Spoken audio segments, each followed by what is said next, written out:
I think going to Phil's point on what doesn't sit right about Harley Quinn, it's almost the opposite of Batman. Like I had said before, like there's a version of Batman for everybody. There's a version of Harley Quinn to offend everybody. All bases are covered. It doesn't matter. All bases are covered. She's going to get you. Someone's going to write her poorly one way or another that's going to make you not like her for who she is supposed to be as a character. And the more that she, I don't want to say gets twisted, but the more that she becomes a caricature of even her own self and becomes hypersexualized and in this midriff pseudonym for being a hot topic teenager is, like I see what its appeal is, but to people who fell in love with Harley Quinn because of animated series, it's a hard stretch. Like I don't consider those characters the same character, even though they're as far as apart from Dark Knight and Lego Batman. Like they're still the same character and they're still within the same spectrum, but for whatever, I just don't buy it, like. I mean, that does speak to the complexity of the character or lack of.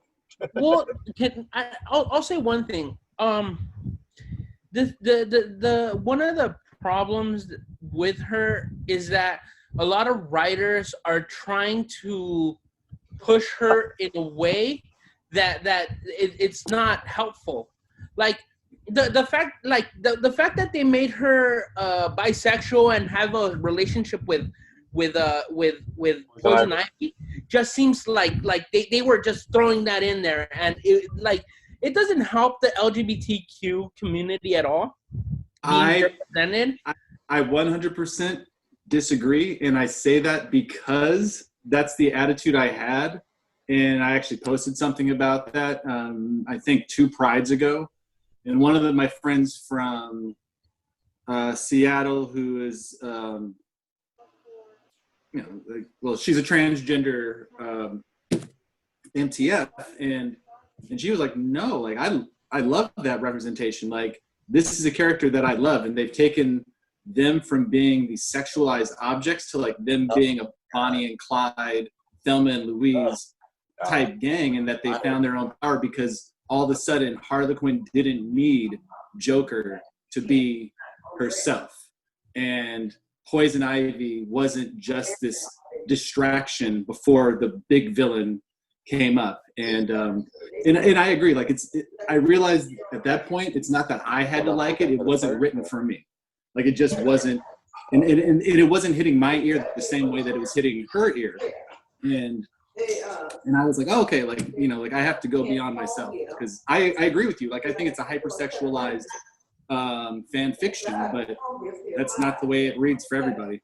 No, I totally agree. Like it represents something for a lot of people, and it just the fact that they're being like they, how do I say it? They're being recognized. That I get it. I totally get it. But the way they did it just feels kind of just like thrown in there. Oh, and she's bisexual, kind of thing. So wait a minute. Have either of you watched the Harley cartoon at all? Not yet. Not yet. Oh, okay. It's definitely a different take. It definitely gives you a different perspective, but it also is strangely in line with what you both are saying. So. Yeah, he is. Hey, but didn't back to that, by the way, I have a daughter and a wife who watched the Birds of Prey and they didn't like it. I thought it was okay. And I think my wife's comment was she didn't like how they glorified her being abused. Like the idea that she was empowered at the end and came out the other end better didn't cross over to the actual women watching it. Yeah. Oh, gotcha. She actually saw someone that was just being abused and then glorifying more abuse and violence. You know?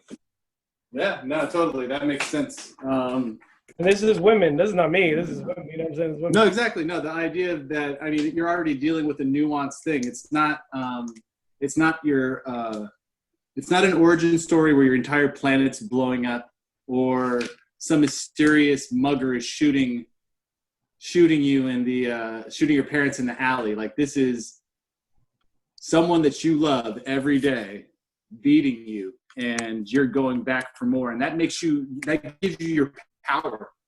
That's your fucking radioactive spiders getting beat.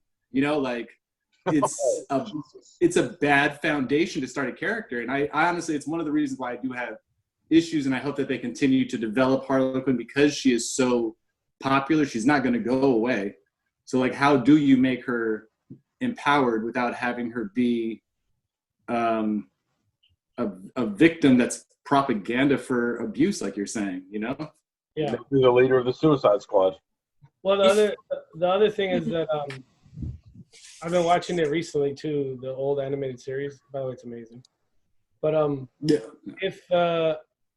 if you remember correctly, there was an episode where her and Ivy kind of got together. There was like a femme fatale episode. Yeah, with Supergirl and Batgirl. Yeah, like they kind of started what would become Birds of Prey even way back then. Yeah, for sure. You know? I mean, that show is stellar, man. Well, one thing I will say about Birds of Prey is I'm thankful for the show for the movie, because it introduced one of my favorite characters, which is Black Canary. Oh, and that's my wife's big gripe. They gave her like the last 10 minutes or something. She was like, she didn't give me, I don't remember specifically what she said. But basically, my favorite character was Black Canary, as far as origin stories overall. And then at the last minute, they gave her like a little bit of the movie. I was like, No, yeah. I haven't seen it, so I don't know if that's rings true to you or not. But again, these are the women and the girls of the world. I get it.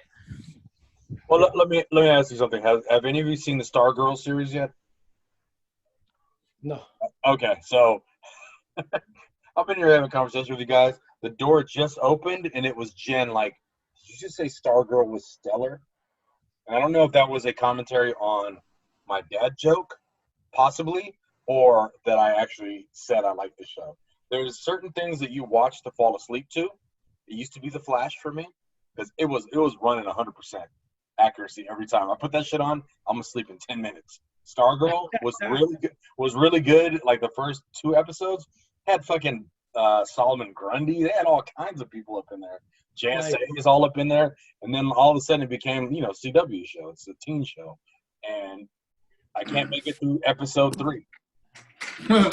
Puts me to sleep every time. So in that way, it's reliable. Consistent. Sometimes consistent writing's better than bad writing. My DC melatonin